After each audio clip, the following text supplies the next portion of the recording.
And so partly what you're doing by attending to your child constantly is noticing where they are in the construction of this hierarchy, and they start way down here, right? And so that's why you play peekaboo, for example. It's like they can do that, and you can, you interact with them because you can watch, you do a little something, and if they respond, you got some sense that you're at the same level. And kids in playgrounds do that with each other right away. So if you see 2 3-year-olds together, say they're fairly sophisticated for 3-year-olds, what they'll do is they'll start playing a little primitive game with each other, like a dog. You know what a dog does when it wants to play?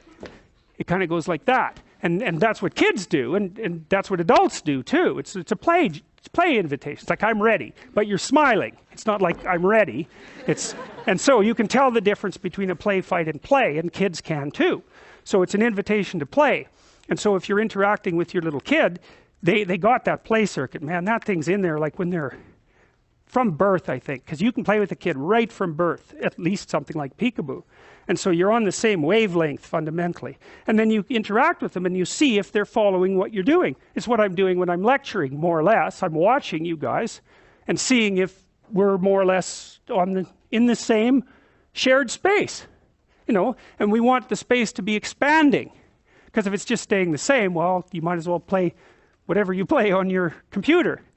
It has to be expanding at the same time. That's optimal. And so when you're playing with your kid, you put them on that developmental edge where they're undoing and then rebuilding their little skills.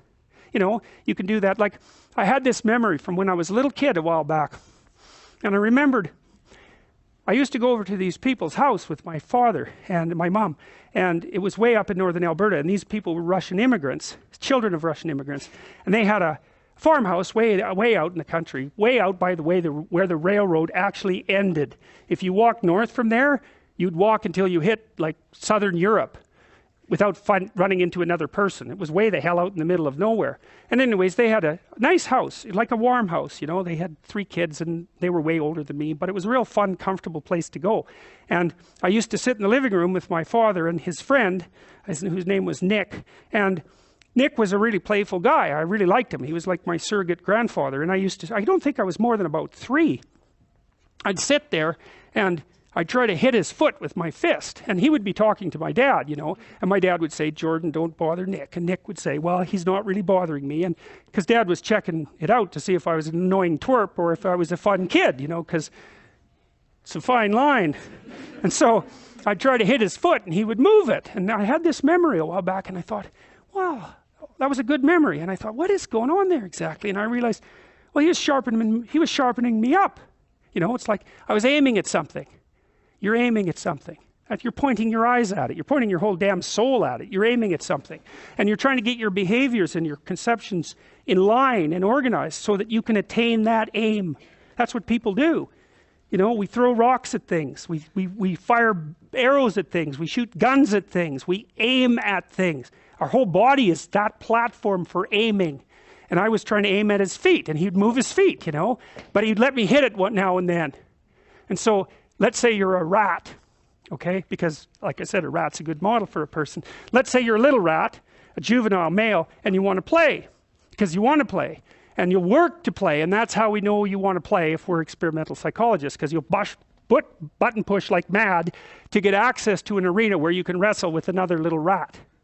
And so rats wrestle just like human beings, and they even pin each other just like human beings, and they love that. And so if you put little rat A in with little rat B, and little rat B is 10% bigger, little rat B can stomp the hell out of little rat A all the time. So they go out there and they have a little dominance competition, and little rat B is going to win because he's bigger, so now he's dominant rat. So then they play and they wrestle, and little rat A loses. And then next time, they both know that little rat A is the inviter because he's subordinate. So he's the one who has to go up to the big rat and go, "You ready?" And the big rat then will wrestle. However, if you repeatedly pair them, and the big rat doesn't let the little rat win, at least 30% of the time, the little rat won't invite him to play anymore. And that was Jaak Panksepp who figured that out. And that is mind-boggling. Because it tells you, like, there's an ethical basis for play that's so deep that the damn rats, and they're rats, right? Not known for their sense of fair play. The big rat has to let the little rat win 30% of the time, or the little rat will not play anymore. And even rats know that.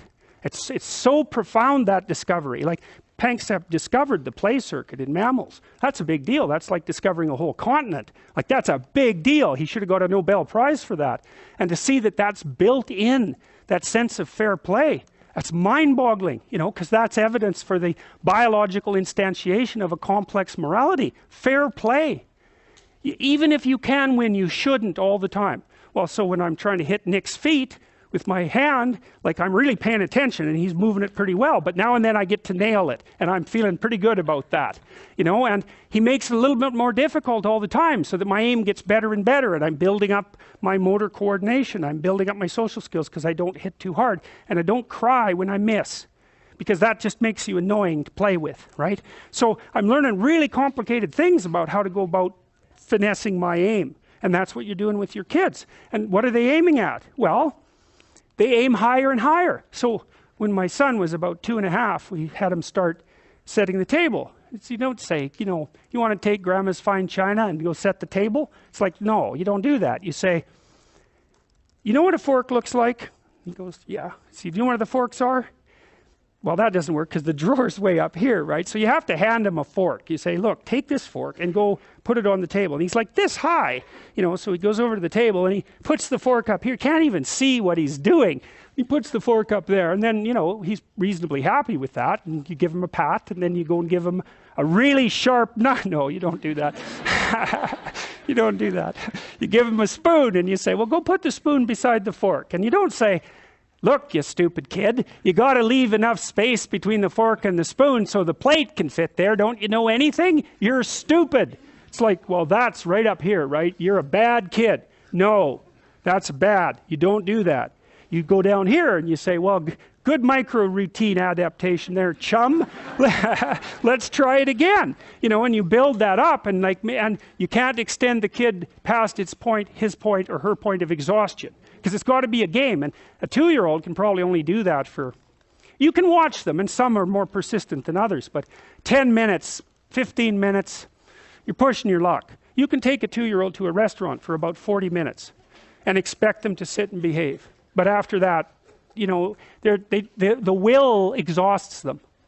All right. Well, anyways, that's Piaget in his nascent form, fundamentally. And so if you remember that diagram and you think about how that would be built from the bottom up, and how there would be a stage transition every time those things are learned, you kind of got the essential elements of Piagetian theory.